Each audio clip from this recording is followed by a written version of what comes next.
Πάμε στην σύνδεσή μας την πολύ ωραία. Είναι κοντά μας ο κύριος Περικλής Τσουκαλάς, συντονιστής της ομάδας, αλλά και ο κύριος Τζουζέμπε Γκρούπι είναι εδώ για να μας δώσουν τα φώτα τους και να μας μιλήσουν για την εμπειρία τους. Γιατί είναι οι άνθρωποι αυτοί που δημιούργησαν αυτό το πολύ ωραίο γλυπτό. Καλησπέρα και στους δύο, ευχαριστούμε πολύ. Καλησπέρα κύριε Σπυροπούλου, ευχαριστούμε πολύ. Καλησπέρα από το Δουβλίνο. Τι ωραία. Κάνουμε σύνδεση με Δουβλίνο αυτή τη στιγμή. Είναι στο εξωτερικό οι δύο κύριοι και μπορούμε να μιλάμε και στον ελληνικό, εννοείται, γιατί έτσι νομίζω ότι είναι πιο ωραίο, πιο προσιτό.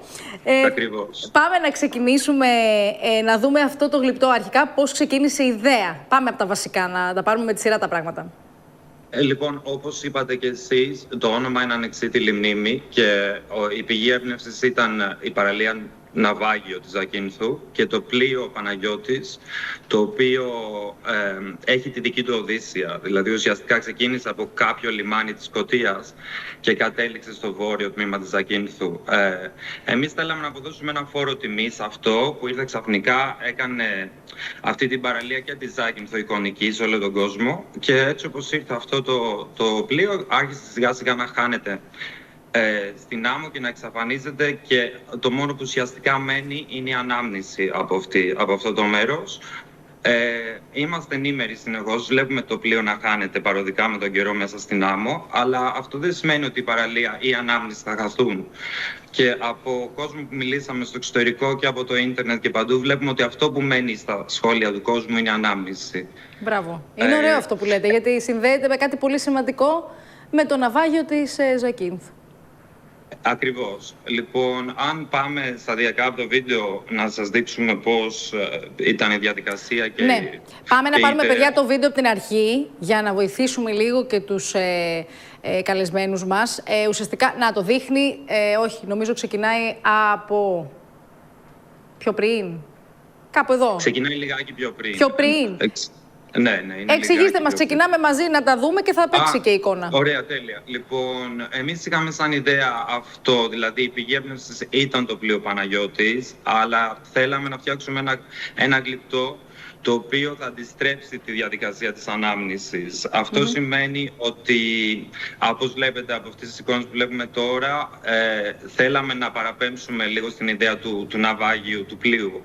Οπότε χρησιμοποιήσαμε από μια τοπική μάντρα, βρήκαμε μια σκουριασμένη σωλήνα και σε συνεργασία με τον καλλιτέχνη εδώ που βλέπετε, ο Άλαν Μαγκί, που είναι ένας εξαιρετικός γλύπτης στην Ιρλανδία και διδάσκει και στο Λονδίνο και εδώ στο Δουβλίνο, καταλήξαμε στην ιδέα ότι θα μπορούσαμε να χρησιμοποιήσουμε και είδη της πανίδας της Ζακίνθου, όπως είναι η μεσογειακή πεταλίδα που τη βλέπετε εδώ πέρα. Την έχουμε κάνει σε εκμαγεία και μετά φτιάξαμε μπρούτζινα ομοιώματα από αυτό και με ηλεκτροκόλληση με τη βοήθεια της οικογένειάς μου και φίλων και φορέων στη Ζάκυνθο.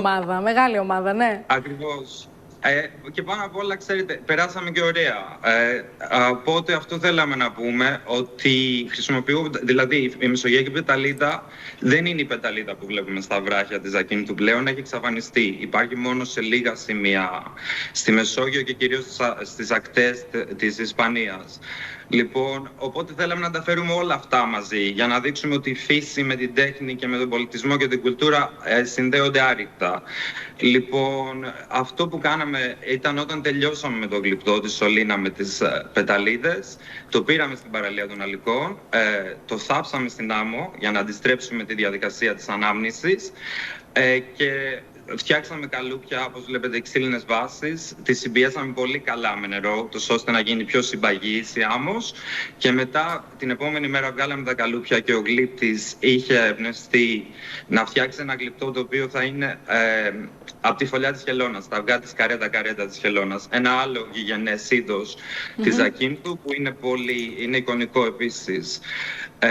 Και βρίσκεται και στην παραλία της Ζακίνθου κάποιες φωλιές. Οπότε χρησιμοποιήσαμε όλα αυτά τα μέσα και όταν φτιάξαμε το γλυπτό από άμμο αφήσαμε τα φυσικά. Εδώ βλέπετε οι βάσεις, ήταν 2 μέτρα, μας πήρε 2 μέρες. Τεράστιο! Αλλά, ναι, είναι τεράστιο, είναι αλήθεια. Λοιπόν, και σιγά σιγά άρχισε, βλέπετε εδώ φτιάχνει ο Άλαν εδώ πέρα τα αυγά.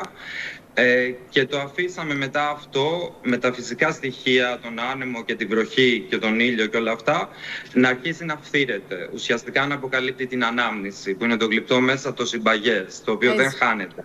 Να δώσουμε το λόγο και στον Τζουζέπε, γιατί θα μας πιέσει ο χρόνος και δεν θα προλάβει να μιλήσει και ο Τζουζέπε. Γιατί η αλήθεια είναι ότι θέλαμε να μάθουμε έτσι την ιστορία πίσω από αυτό. Νομίζω ο Περικλής το έχει καλά το είπα, συγγνώμη για το... Ναι, Περικλής, καλά το είπα. Ο Περικλής το έχει πάρα πολύ με το λόγο, πολύ. Και ο Τζουζέπε όμως. Για πες μας πώς σου φάνηκε η εμπειρία αυτή.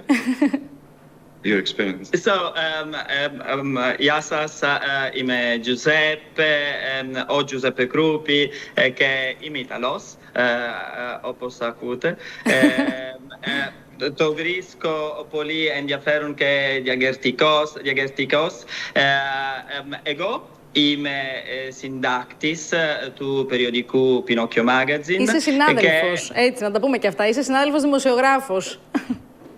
Ναι, και είμαι με φίλους, παραγωγός και παρουσιαστής του ραδιοφωνικού προγράμματος Radio Irlanda, που είναι η Ιταλική φωνή στη Ιρλανδία, γιατί είμαστε το μοναδικό πρόγραμμα στη Ιταλικά στη Ιρλανδία.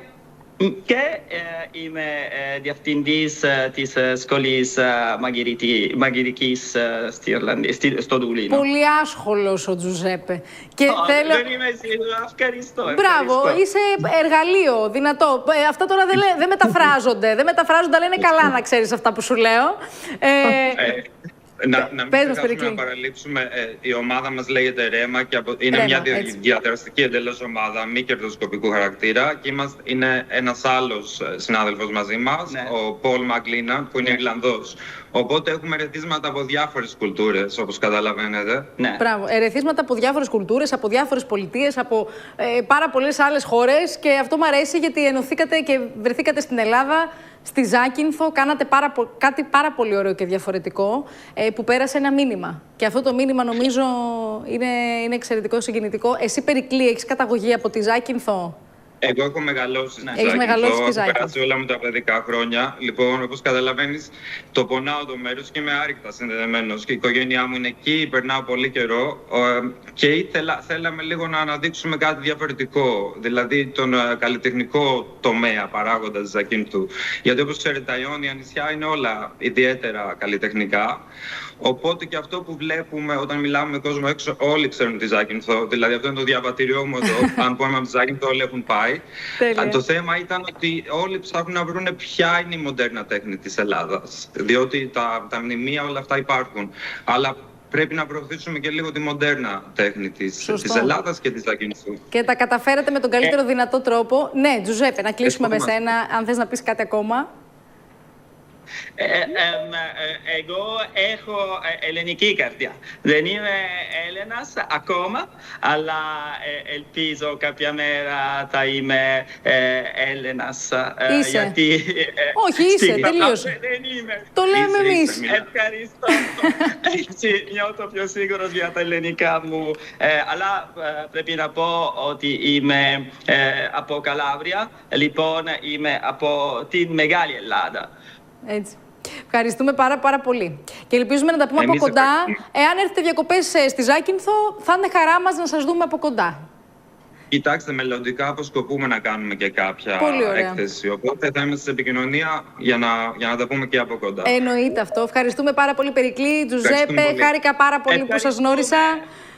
Απευθείας από το Δουβλίνο, κατευθείαν εδώ στην Ελλάδα, σύνδεση, γιατί η ελληνική καρδιά χτυπάει δυνατά. Περιμένουμε.